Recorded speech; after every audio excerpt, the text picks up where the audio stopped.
Hello, and we are back. We are back for another episode of the Shut Up Show. And yes, I was doing the robot dance horribly. I apologize. That's not my forte. My forte is bringing on amazing, inspirational, and transformational people to talk to you about how to kick fear to the curb. And so I'm excited today to tell you that I'm bringing on another guest who was just as awesome as some former guests that I have. This person was recommended to me by our former guest and friend, Andrea Waltz. She's also been on Hal Elrod's podcast, which Hal was also on the show, and he's also a friend of Andrea, and I'm just so happy to have so many amazing friends who are doing some really big shit in the world. And so we have an awesome treat for you today. We have the one and only Honoree Corder. Honoree, welcome to the show. Hi, I'm excited to be here. Thank you. Yeah, I could read that excitement from the moment I asked you to be on the show to the moment I sent you all the follow-up details and then the moment I sent you the courtesy reminder. Every reply has been so enthusiastic. Thank you so much for being as excited as me, because normally I'm the one who's that excited. Yeah, so if at any moment the podcast goes away, I think what happens is we just spontaneously combusted together. And that would be the first. Yeah, that would and be it's over. That would be the first for the show if that happened, and I wouldn't be surprised if you and me, of all pairs of people, are the one who break Google Hangout. So don't tell them it was us. Okay, fine. Yeah. Well, unless we break like a Guinness Book of World Record kind of thing, then I'm totally cool with that. I'm totally down. I'm down with that. Anyway, so joking aside, I'm sure we're gonna have more laughs in this conversation. But Honoree, you came highly recommended. Obviously, my former guests and your friends. We talked about fear. We talked about how, as an entrepreneur or somebody who's starting a brand new thing in life, right? Maybe it's a personal thing you're going through, how challenging those times can be, because you're often gripped with fear of, my goodness, who did I think I was? Why did I think I could do this? And oh, that person over there is way more, experienced than me. And we get into this whole cycle of self-sabotage and self-defeating and self-deprecating thoughts, and it never helps. But then, you know what? We do it every time, over and over again, Honoree. Yes. So we have you on to talk about that a little bit more. But before we dive into the topic, I want you to share with our listeners who you are and the journey that it took for you to get here. Oh, okay. So this is the 9-hour show? Okay, awesome. The 9-hour show just for you. 9-hour shut up show, Honoree's journey. Well, I am, for money, I do executive coaching, training, motivational speaking, and I write books. But I am also, I think above all of that, I'm a wife and a mom and a friend and a voracious reader, and I love to travel, and I'm learning Spanish, but don't say anything to me in Spanish if you happen to know it, because chances are you'll speak too fast and I won't understand what you're saying yet. My journey to getting here was, I was raised by entrepreneurial parents, and my dad always said, if you're working for the man, you're working for the pharaoh. Somebody's going to get rich, baby, and it sure as shit ain't going to be you. So I was like, oh, okay, right on. So I need to work for myself. And yet I went through all those stages of, who am I to think that I could be an entrepreneur? And that's what other people do. And even just having published a dozen books, it took until my 7th book before someone very close to me said, you are an author. You are a writer. And I was like, well, no. Authors and writers are people who have big book deals with big publishers and went to NYU and got a journalism degree. I'm just Honoree from Ohio who writes books and publishes them on Amazon. So there's a distinction, and I finally had some pretty awesome people say, no, actually you're a capital W writer and author, and you should own that. And I was like, oh, okay, right on. So everyone has the monkey mind. Everyone has that fear that they're an imposter and someone's going to pull back the curtain and go, what are you doing here? Who let you in? So my journey has been entrepreneur based pretty much my entire adult life, save a few years that I lived in the corporate world, and it was really quiet. Offices are really quiet, and I'm not really quiet. I just did not fit in, and so I was almost forced upon me to start my own businesses because I'm not afraid of hard work. I was afraid of working hard and not getting paid. And in the few jobs that I had, I always did other people's work because I got my work done, and yet I didn't get other people's paychecks, and I was kind of irritated about that. Right. Right. I love that because it reminds me of what somebody, I think my former co-host Phil, I think he said something like, if I'm going to work 12 hours a day anyway, I want to be able to choose how I spend those 12 hours. Well, in And which 12 hours they are. And which 12 hours they are exactly. Because I think there's this misconception that once you're an entrepreneur, you work all the time. But you're right. I mean, when I was in corporate sales about 6, 7 years ago, I was working probably 60, 70 hours a week. Way more than I work now, right? But I Right. couldn't choose those hours, and like you said, I was doing things outside of my job description. Somebody else was getting paid for it. Now, everything I put into my business, everything I do, goes back into me and my business, even Yeah. if it is time, money, or whatnot. So I Yeah. love that you brought that up. I think that's such a great reminder. I'm not afraid to work hard, but I want to work, for me, and I want to make sure Yes. it goes towards something that I build. Yes, and Um, ultimately, people that are employed or have just started their venture I don't think they make that connection in their mind. It's like right. you're working hard and you have some kind of false safety of the paycheck, but there is no safety because at any moment someone can come to you and say, and today's your last day, congratulations. And here's your severance package. And it happens every day and twice on Sunday, right? Where you know someone who had a safe corporate job, they were enrolled in, I'm just going to stay here and I'm going to play it safe. And yet I think working for yourself is actually the safest route to go because you control your psychology, you control where you spend your time, you control what you're doing, you're driving it.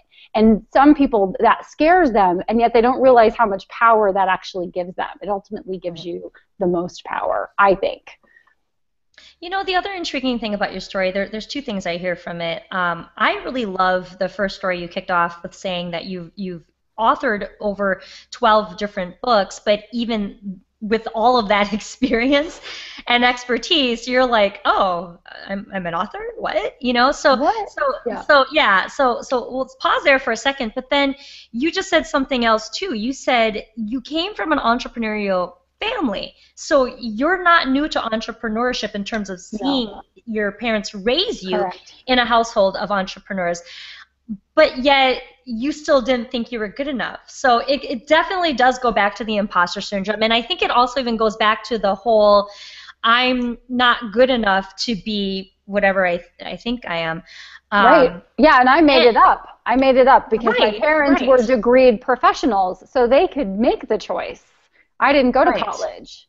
I barely made it out of high school. They were like, okay, we're just going to let you out. We're just going to give you this piece of paper so you can stop being a pain in our butts. So you just go off and good luck to you, right? Right, I'm sure all the stuff I've done has been a little surprising for some people, right. probably everybody. Um, So, but so, so with that theme playing out so much, Honoree, like, how did you break through that? How did you break through the whole, this isn't for me, I'm not good enough, only they can do it, I can't. How did you finally get to that moment of reckoning where you're like, you know what? Screw that. This is my moment. I'm going to choose Um, this. yes, well, that's a great question. I had someone ask me that the other day, so I have the answer. I don't even have to Oh, think about it. yes. Yes. Um, I chose to believe when I listen to motivational speakers, specifically Tony Robbins in this particular case. Tony Robbins will say on his tapes, you can have, do, be, and create anything and everything that you want in life. You just have to believe it, and you have to act upon it. You have to have the right plan. And I was like, okay, well, he's the expert. Look at him. He's up on the stage. Look at all those teeth, man. He's very tall. He clearly must be the You're expert. right. He does But have great. I chose to listen to his voice in my head telling me I could do it when my own voice in my head said that I couldn't do it. And that's the gift that I give to the people that I work with. That's the gift that I try to give to them. That is the underlying theme for all of the work that I do, all of the books that I write, every conversation that I have, is I want to impart to someone that those words, yes, you can absolutely do it, and let me be the voice in your head saying that you can do it, and that I see potential in you even when you don't see that potential in yourself. And that Well, actually was something that happened to me before I ever got into what I was doing. Somebody said to me, well, you told my friend that she could run a marathon, and you told her basically how to do.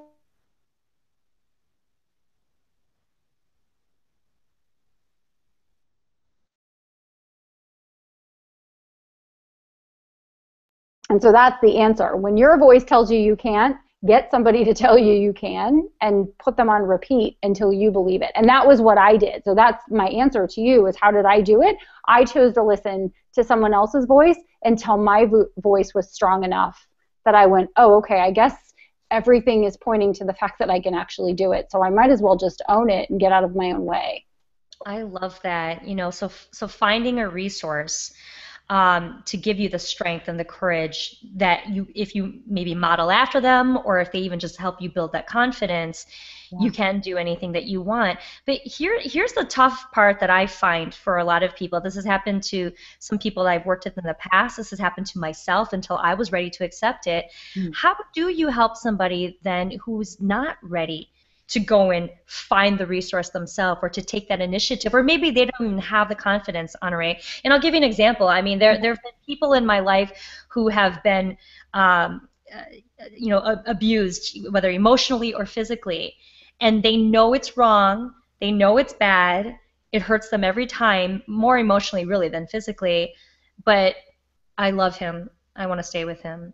He's going to change, or things will get better, right? And they talk themselves into the story every day. Can these people be helped? I mean, what do you think about that? How do we help those people break through so they can accept other resources? Well, I actually have someone in my life right now. Are you talking to this person? And wow. I can't say that I'm the perfect model for it, but kind of stepping back and not from a non-emotional involvement perspective, the best way to help someone like that is to create the space, because if they feel the judgment, they won't talk to you about it. So it's creating the space and saying to them, I see the best for you. I think you're amazing, wonderful, and terrific. I don't know necessarily that you're in an environment where that is in alignment with those things that I see. So I just wanted to point that out to you. I'm going to say it one time, and then I'm going to let you know that I am here for you to support you and love you until such time that you are ever ready to make a change. And some people, it takes a really long time. And for some people, they will stay in that situation until the other person is the catalyst. Right. Right? So I said to someone recently, I said, listen, I have a deal with the universe, because I used to get the feather, the book, the brick, and the Mack truck.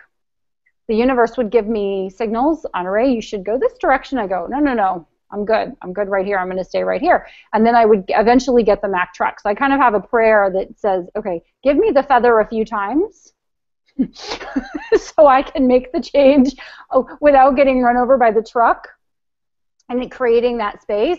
But I said, that's what happens, right? You will get the signs that it's time to move. And if you don't move, you will be moved.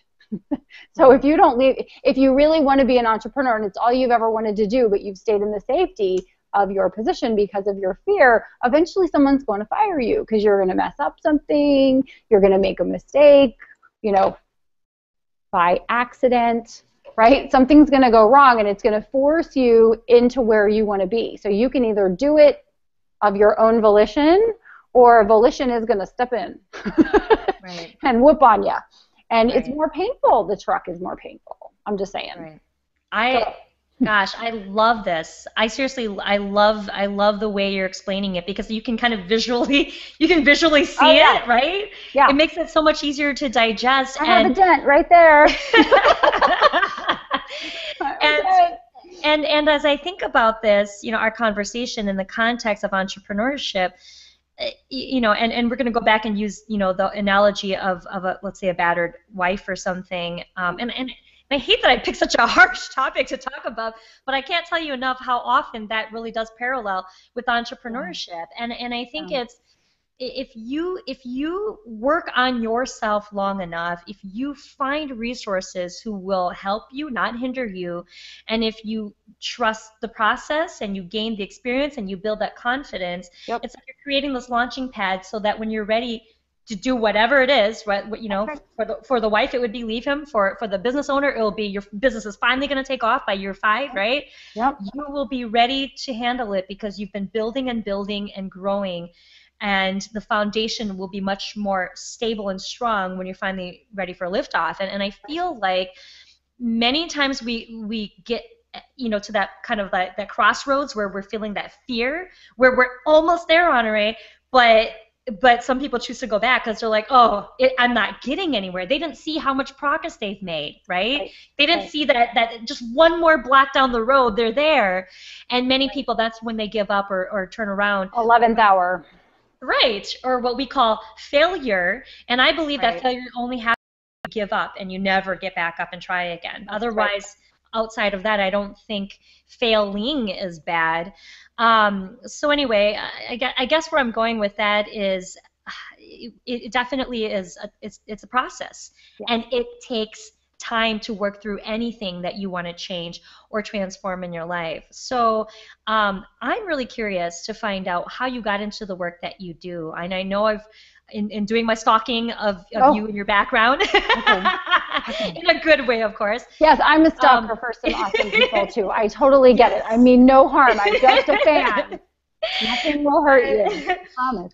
I do know you have a very beautiful and touching story, and feel free to dive into that story if you'd like to. But what I really want to know is how you came to choose this work that you do. I mean, I know you've authored more than a dozen books. You're an executive and business coach. You're a serial entrepreneur. But how did you get into this business of helping people transform their lives and become a better version of themselves?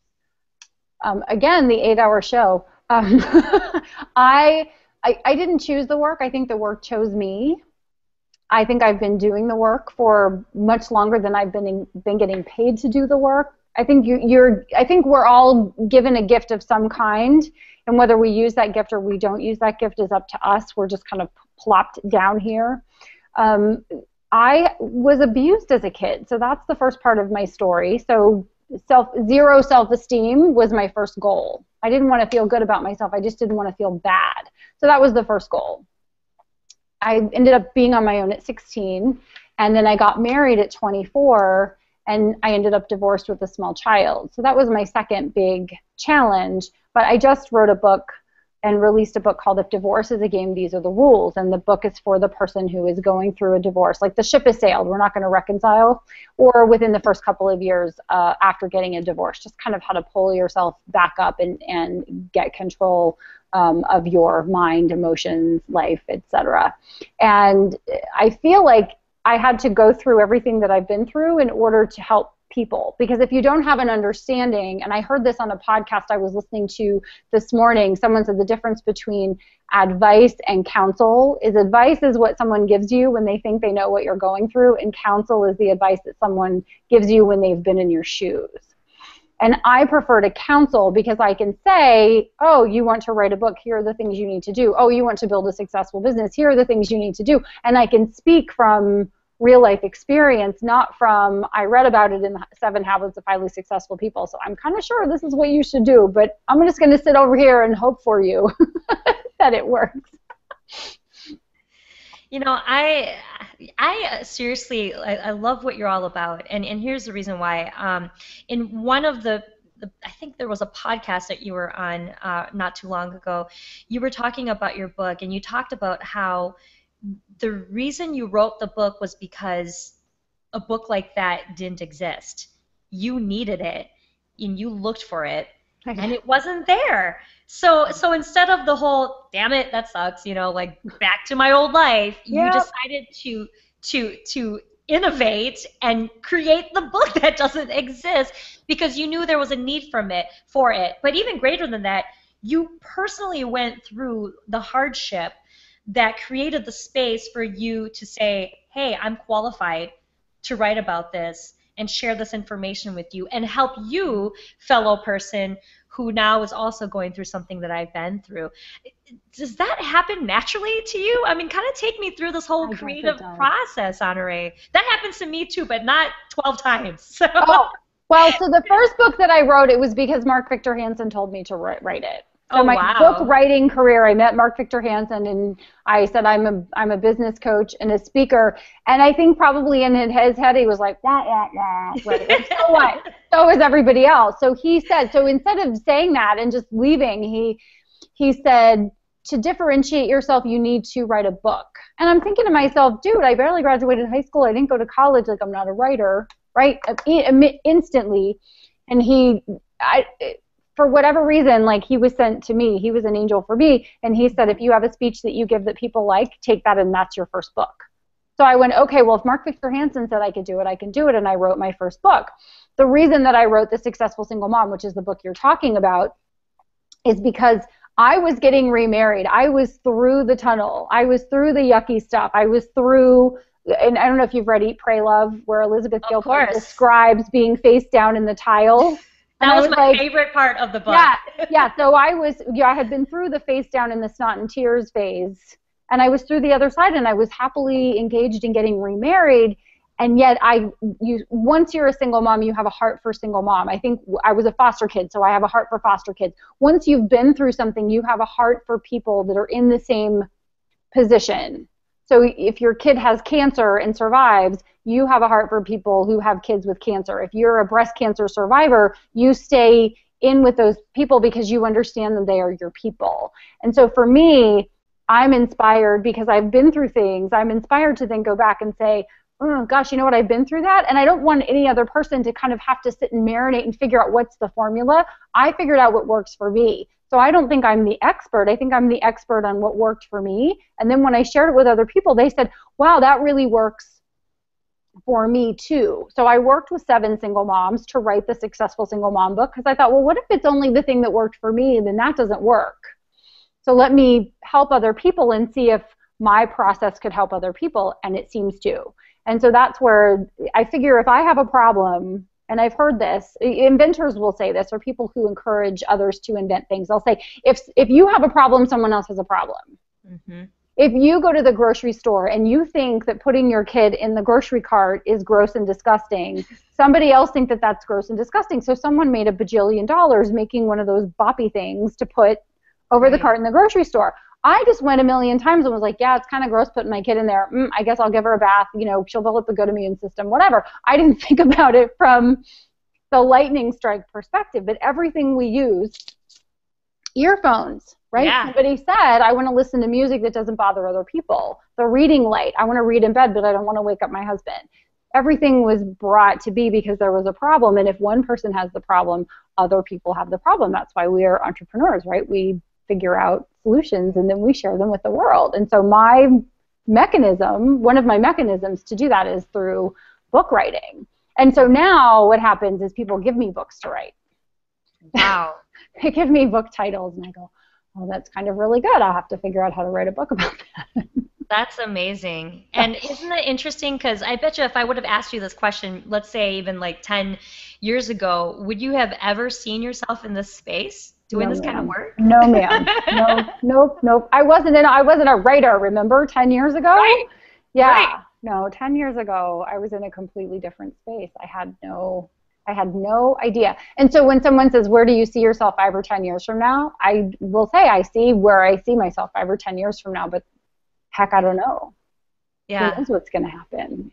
I just know it's going to be good. Yeah. You are so inspiring, and you couldn't be more right, because you were talking about how once you're a single mom that you have like this heart and this compassion for single moms. And you know, I'm also a single mom too, and your story resonates a lot with mine. I got married at 16 and divorced by 26. And that's very efficient. I know, right? It's very effective. As a coach, I appreciate your efficiency. That's very good.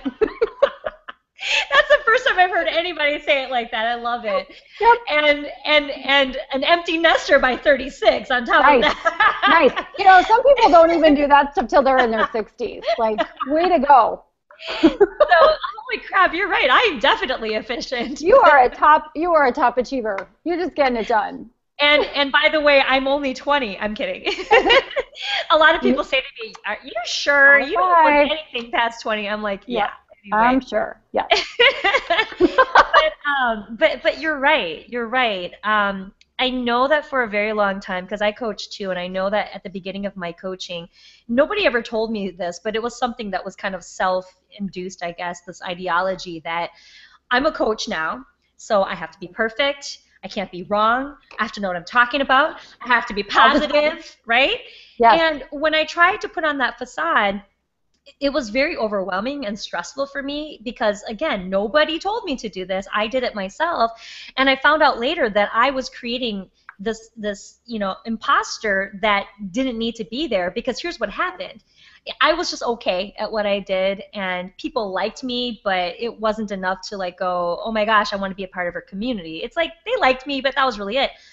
It was the moment I became more transparent and more authentic with my voice, and I said, I'm scared today, guys, and I'm telling you that I'm depressed, or I've gained 15 pounds because, of something that happened to me, and I don't know what to do with myself, and I'm letting the world know. Yeah. Or I'm afraid I came out of the closet about this thing that happened to me, and I want to share it with the world, and please don't judge me, but this is, what happened. And the more and more I did that, more and more people started digging their heels in my corner of the world with me, and they were like, me too, thank you for sharing that story. Now you've given me the courage to also be honest about something that has happened to me. And so it was domestic abuse, it was sexual abuse, it was parental alienation. I mean, a lot of different things, depression, suicide. So, Honoree, what would you say is the one biggest takeaway that you've learned in your life, your entire journey here, from everything you've done before up until this point? What is like this one takeaway that if you were to impart something on somebody today, and they're like, I only have 5 minutes with you, please give me something to work with, what would you say is the biggest thing that has helped you to move through your fear? The biggest thing that has helped me move through my fear has been the authenticity of the people that, what you were saying while you were talking, I was thinking authenticity is so attractive. And so it's recent. It's not long. It hasn't been long that it's been happening for me, but I finally just decided to stop caring so much what other people thought and just be okay with who I am. And I had the same revelation as a coach. I had that whole, I have to be perfect, everything is perfect all the time. Like, coaches are always, I would say, do you have a bad day? And I was like, well, yeah, but I'm never going to let you see it. Like, are you kidding? Like, what do you mean? And I would have bad evening after bad evening after a bad evening, but everybody thought that I was always super happy. And I am genuinely super happy 96% of the time. But I am a little snarky and a little sarcastic and a little cranky on occasion. And I'm sure my husband would say I'm biatchy a few days here and there. Not out loud, he wouldn't say it, but I'm sure he might say it to himself. Right? Right. It's just being okay with who you are, and if you have something knocking on your heart, be okay with that, and let the world do what the world's going to do with it. Be unapologetic for who you are, to not only everyone else, but mostly to yourself. Right. Everyone's on a journey. Everyone's dealing with something all the time. Everyone has something that's bothering them today, whether it's traffic was too much or they just lost someone, like either to death or they ended a friendship or a relationship or something. Everyone's dealing with something. And so just be kind to yourself because you're dealing with something, and be kind to others because they're dealing with something. And I was just saw a feed on Facebook, somebody who's becoming like really successful in podcasting. He got his kind of first nasty gram, like, I didn't ask for this feedback and someone gave it. It's like, what should I do? And some people were like, respond mean, tell him to F off or whatever. And some people were like, respond with love, and they quoted scripture, right? And I was like, I just respond with thank you for your feedback. Right. Because who knows what the driving force of that was. When someone is not fully awesome, there's a reason. And then when you recognize that and you see that, then you can see that in yourself and recognize you're not going to be fully awesome all the time either, and that's okay. And it's our warts that connect us. It's the stories that we tell where we see ourselves and we go, oh, I see myself in that person. They were also afraid. They've also had a bad day. They were also a cancer survivor, foster kid, divorcee, single mom, single dad, right. Laid off, fired, indicted, whatever, right. whatever, right? And so we see ourselves in other people, and then we see their humanity, and that allows us to embrace our humanity. I think. Yeah, and I love the response that you gave for that nastygram, because I agree with you. There's that lovely quote by Ann Landers where she says, hanging on to resentment is like letting somebody you despise live in your head rent free. And the reason I love that one so much is because even if there's somebody being negative to you, they're still giving energy to you.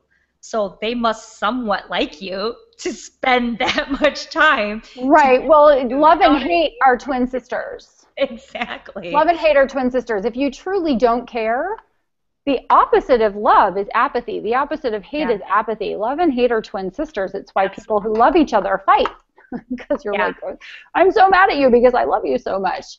right.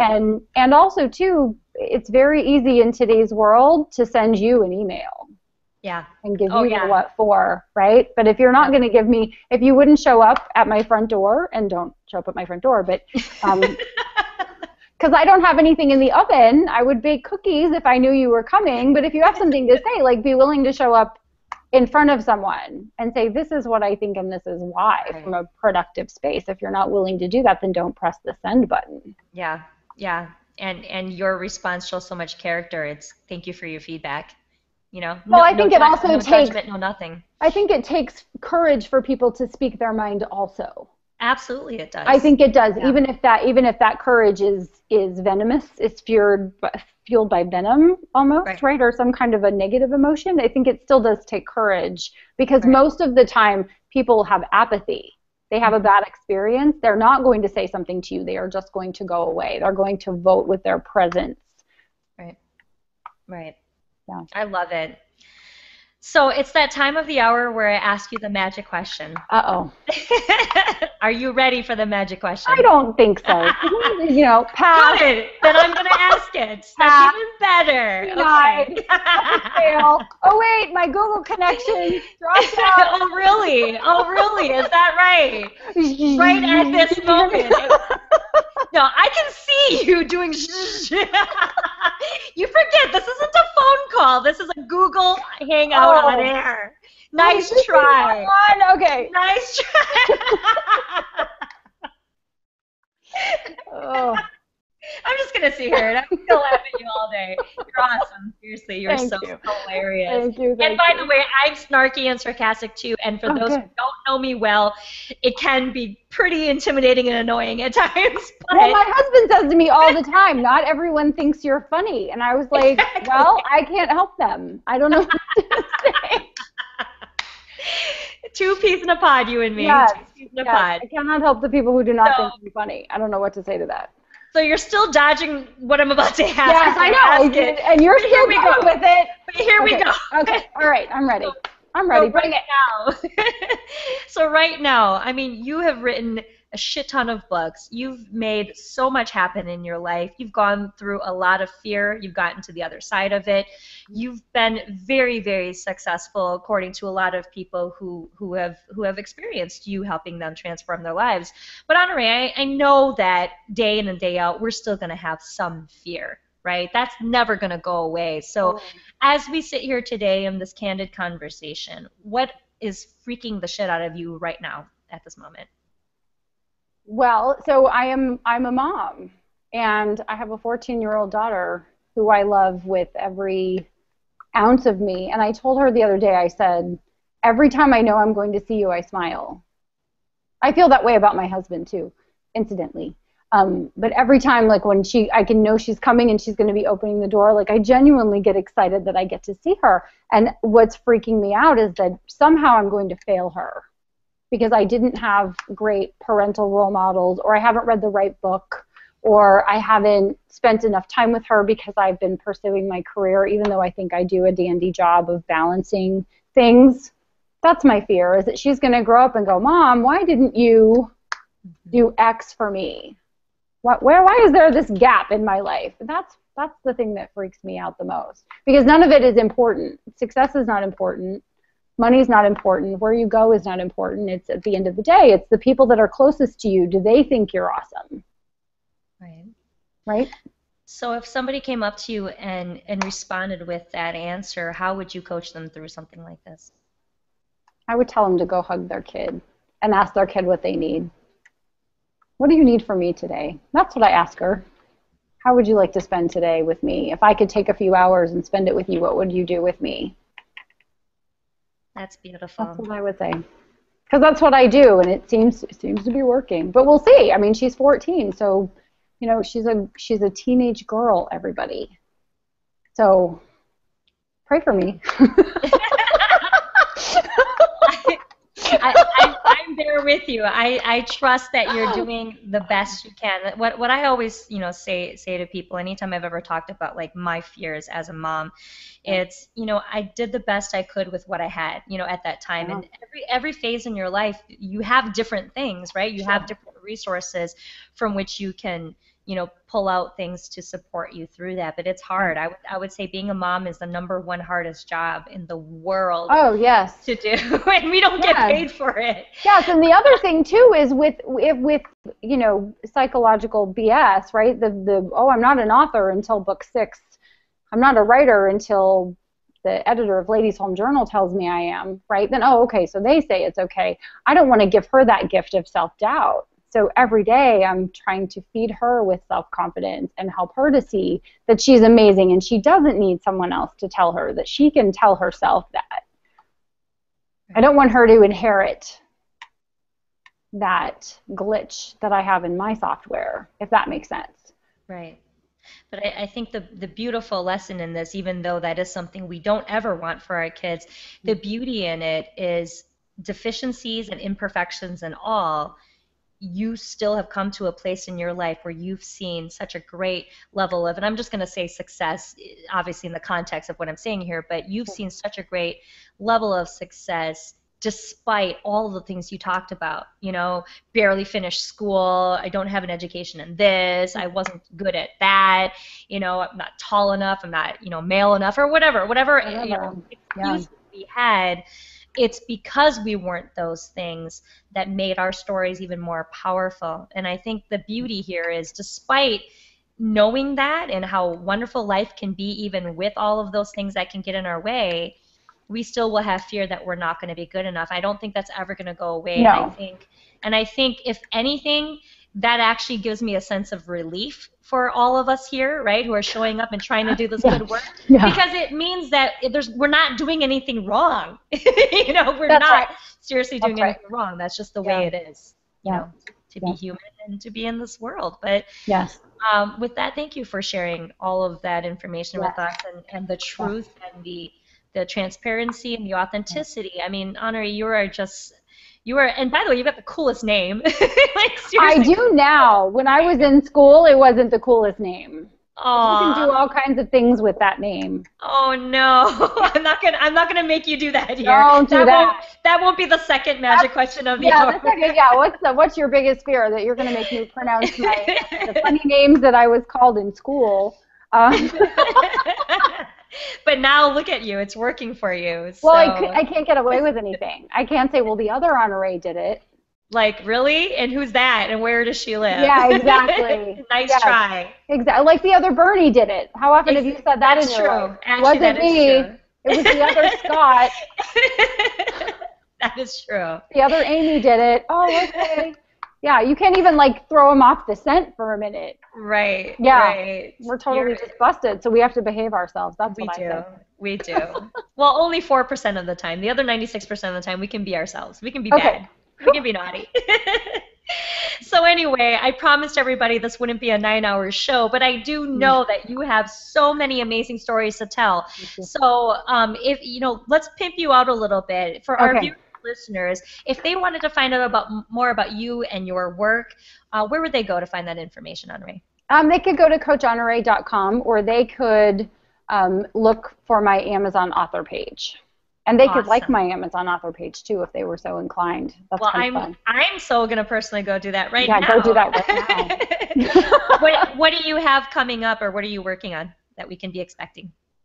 So this year I have published Vision to Reality, which is my book for entrepreneurs. And then If Divorce is a Game, These Are the Rules if you have a divorce in your life or in the recent past.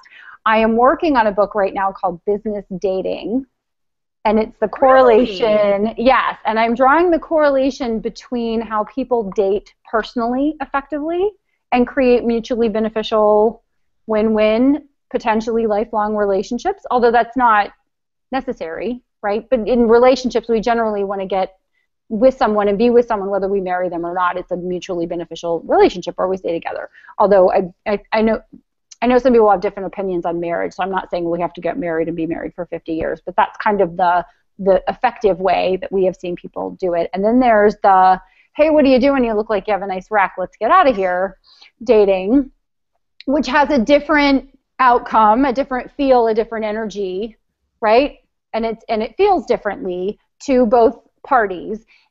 And so I'm correlating that to how people business date or Oh network. my gosh. And so some people will meet you on the very first time and they'll say, well, who do you know that I need to know? And I want to know all these people on your LinkedIn and I want you to hire me and I want you to refer me. And it's like, dude, I just met you. I am not going to take off my pants. Like, settle down. Like, so setting a reasonable expectation for people in dating. So that's the book I'm working I on right can't now. wait for that book because I'll tell you, girl, right now that is happening so much all over social media, and I'm getting so Totally. because I just call it spam. That's just spam to me. But you're Yeah. right. Let's have Yeah. real conversations and let's ask Yeah. each other, what I can help you with before we start, putting our hands out and taking. Well, So, and also it's I don't know how I can help you during our first date. I don't know if I want to have a second date with you. And when I have the second and third and fifth date, do I want to be in a relationship with you that's for a reason, a season, or a lifetime? And so figuring all of those things out does not happen in the first date. And so I literally met some people a couple of weeks ago and they were like, hey, so we've gone through your LinkedIn profile. You're very well connected. We want to know some of these people that you know. And so here's a list of people that we want you to introduce us to. And I was like, oh seriously? man. And obviously that happened because I'm working on a book about it. So I needed an introduction for I my love book. it. I seriously love that. I needed a story for chapter 2. So that's what I'm working on right now is just working through how to help people to get in relationships better, because Okay. we are taught, well, do you know any other show hosts that are having podcasts that I should be on their podcast? And why don't you introduce me like right now today? And that's just silly. Right. Right, During that because first you're right, because conversation. if it makes sense, the right people will refer you, like Correct. Andrea did. I mean, Right. I'm sure you didn't go, "Hey, Andrea, give me a list of 20 different podcasts." I'm sure Well, I she did, thought, but I've known her for 10 years. I've had a right, conversation with her every week for 10 years, and right, she said, would you ever like to know that? And I was like, yeah, girl, hook me up, of right. course. But And that's you what, guys you guys mastermind on a weekly basis, so you have the right, rapport, you have the yes, relationship. It wasn't just out of the blue, hey, give me a list of 20, podcasts. It was, no, okay, so what are we working on talking about today? Oh, you want to get on a podcast? Okay, who should I talk to, Andrea? totally, And right, and you're right. I think the conversation needs to be organic, and the people who are referring you need to genuinely believe that you're the right fit for the person they want to introduce you yes, to. yes, yes. Rather, as opposed to the quick and dirty. Exactly. What can you give me? Like, what's the quick fix, the And fast cash? And because both sides are going to feel used and taken advantage it's of. true. And And so I don't think that that's effective. So as a coach, and you're a coach, so you understand this, I'm not about good, bad, right, or wrong. I'm about effective or ineffective. And when someone comes at me with, well, who's your financial advisor? Who's your CPA? Who's doing your tax planning? Who's doing your estate planning? On the first date, where are you banking? I'm like, wow. How about no? How about no? I'm not even getting, I don't even want to have the discussion with you because now I know you're transactional, not relational, and I'm a relational person. So I actually run from people who are transactional. right. I'm So that's so what with I'm you. working on. That's what I'm working on Well, right it's at the a moment. it's a beautiful close to how we opened the conversation about you doing transformational work, because you're right, you are definitely not a transactional person. And I would say 99.9% of the people I've had here on the show, and I've talked to more than 100 entrepreneurs on the Mm, show, they were just like you. I also ran away from the opportunities to interview people who talked about being on national television. They have a huge following, but if there was something in their bio that just didn't sit right with me, Honoree, I'd be like, you know, oh, don't do it. Like my gut would Yeah. say, don't do Yeah. it. We want transformational people here, Yeah. not the quick and dirty, get rich overnight kind of, And Hal scam said to thing. me, I said that on a call with him, and he goes, "Did Honoree Corder just say quick and dirty?" And I'm like, "Yes, she did. Yes, she did." You are awesome. Well, remind us again one more time what your website is again, Honoree. Coach Honoree, CoachHonoree.com. .com. But I'm going to be Awesome. one of the cool kids soon. I'm getting a new website done. It'll be honoreecorder.com. So I think you can actually go there and it takes you to the old place. But Okay. I said recently that all the cool kids have their name, Yeah. their website, and I was like, I need to be a cool kid too. So I love it. I did the same thing too. Yeah, my first website, it had the word coaching in it somewhere. I didn't know. I mean, knew nothing right? about that. But Yeah, you're right. right. Later What do you on, know? I just took my own name later on, and it Hello. made sense.